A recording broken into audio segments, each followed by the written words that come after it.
Hello, I'm Nikko of NikkoMotors.com. On my social media, I usually post short, funny videos. But here, I want our talk to be more serious, detailed, and personal if you want. Let's talk about making your car faster. And let's start from the very beginning. The first question you should ask yourself when you start any new car project is why? Why are you doing this? What is the purpose of your build? And what you want to get in result? The answer to this question will define the whole process of your project. You see, the thing is that your car was built by the manufacturer as a kind of optimal balance. It was built to be more or less good in everything, mostly everyday driving. In each performance project, you move the point of this balance somewhere. And the answer to the question why shows you the direction. Maybe you want a car for track racing, maybe for solo autocrossing, maybe you want an off-road project, or you want just a cool-looking car. You need to know where you're going. It seems obvious, but you won't believe how many people are just buying some performance parts without a clear vision of the goal of their project. It's okay, but many of them in result just upset the balance of their car and don't get anything from that. Their car just becomes handling worse than it was. So, if your purpose is to make your car faster on a racing track, on an autocross course, or just on the street, stay with me. I'm going to tell you how to quickly improve performance of your car. The easiest and actually the most important thing you can do, just change your tires. That's simple. You can get more sticky tires with a lower tread wear rating. You can get wider tires that will give you a better contact with the road. But don't go too wide, especially on the front wheels. This will harm your handling. You can get at least new tires and see instant improvements if your old tires were really old. No matter what you do for performance, start with tires and always keep them fresh. They are your only connection to the road. Next, wheel rims. And I'm not talking about cool looking expensive wheels. They are super cool, but they are for visual improvement. That's also important, and I will make another video on show cars someday. But today we're talking about performance. So your goal with the wheel rims, get the lightest wheels you can afford with your budget. You see, your wheels are like gyroscopes. The more they weigh, the less they want to turn. And you want to turn them, that's the whole point. Also, your wheels are the biggest unsprung mass in your car. The more unsprung mass your car has, the harder it is to keep the tires stuck to the road when you hit bumps. Heavy wheels move up and down slowly, so the tire can lose grip. Light unsprung mass lets the suspension react quicker, keeping the tire in better contact with the road. This means smoother handling and more grip. So, the lighter your wheels are, the better your performance is. Also, if you are going with wider tires, you may need to replace your rims too. And new ones will probably be heavier because they are wider. That's why I'm telling you to be very careful with wider tires. The grip you get from tires you may lose with the weight increase. Next thing, suspension. You can change sway bars, replace your struts and springs with coilovers, or just replace springs, change alignment, or replace bushings with stiffer ones. The best of all, in this exact order. Sway bars connect one side of your car to another one. They are basically large torsion springs. When your car turns, the weight switches from one side to another, and your car leans. One side gets too much grip, and another side gets too little. So, sway bars transfer that force, that weight, back to the opposite side, and help to reduce leaning, and to keep your car straight and more stable in corners. Sway bars are often overseen in favor of coilovers or springs, but they are extremely important. Honestly, if I had money for only one improvement in my suspension, I would go with sway bars. If your car oversteers too much, get stiffer front sway bar and reduce stiffness of the rear sway bar. And if your car understeers, go with a stiffer rear sway bar and reduce stiffness of the front sway bar. Now, coilovers. Springs over struts, usually adjustable for height and stiffness. That adjustability is what you are looking for. Plus, decent coilovers usually come with stiffer springs than your OEM springs. And speaking of springs, you may change them as well together with coilovers or instead of them. You can put better springs on your OEM struts and that already will change handling of your car a lot. Just be sure that you know what you are doing with springs and coilovers, especially if you are lowering your car. Wrong choices may lead to worse handling instead of a better one. I will make a separate video on this topic. You may go with air suspension instead, and this has a lot of advantages. But it's expensive and may be heavy.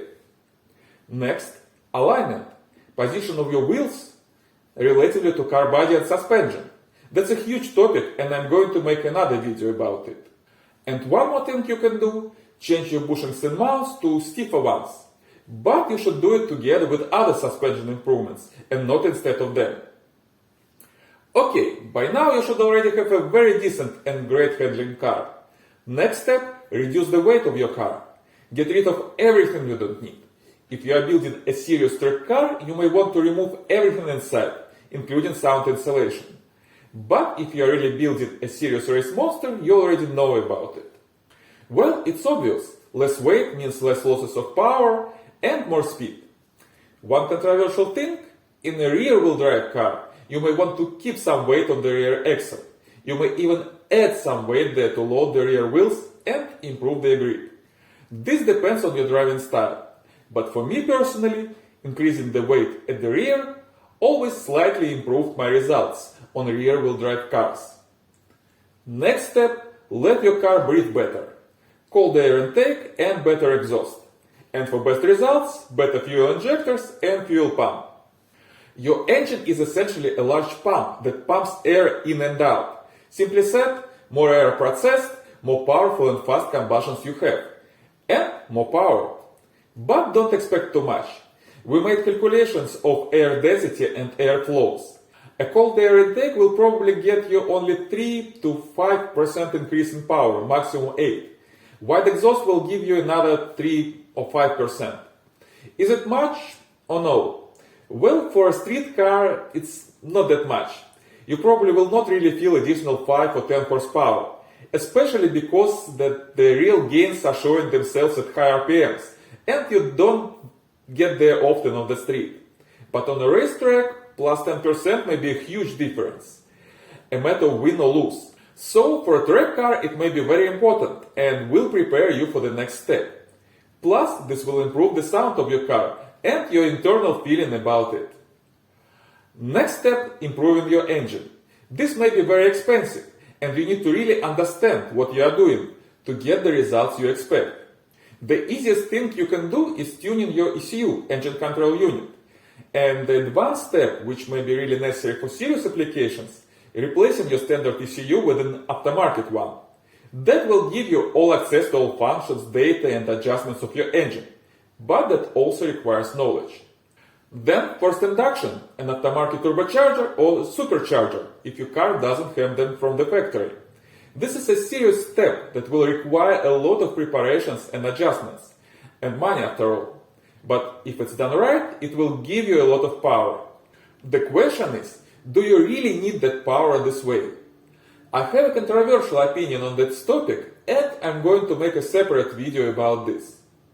There are a lot of other things you can do with your engine. Lighter pistons and piston rods, different camshafts, valves, dry sump system, additional cooling, a lot of things. You can swap the engine after all.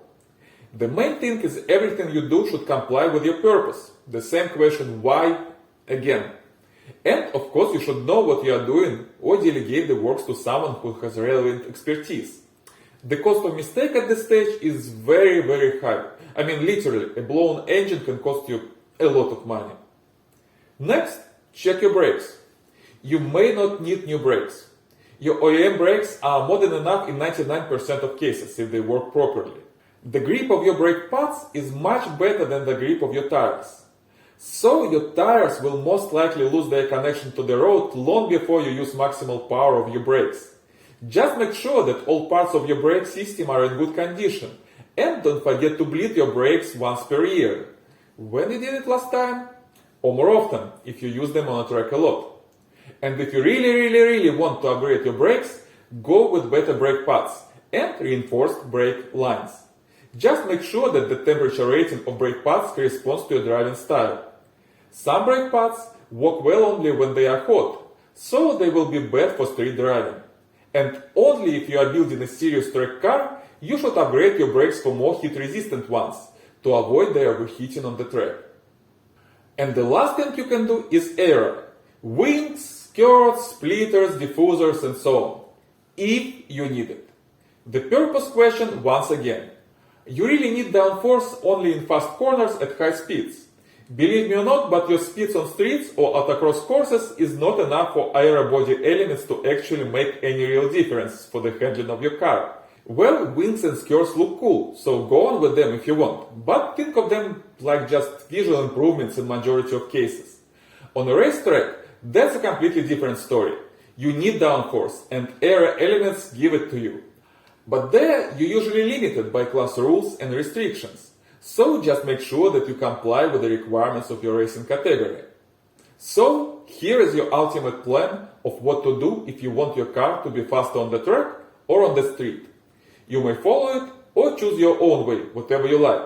But in any case, we, Nikko Motors, are ready to support you with great performance parts from the best brands and with our knowledge. Check out the link in the description.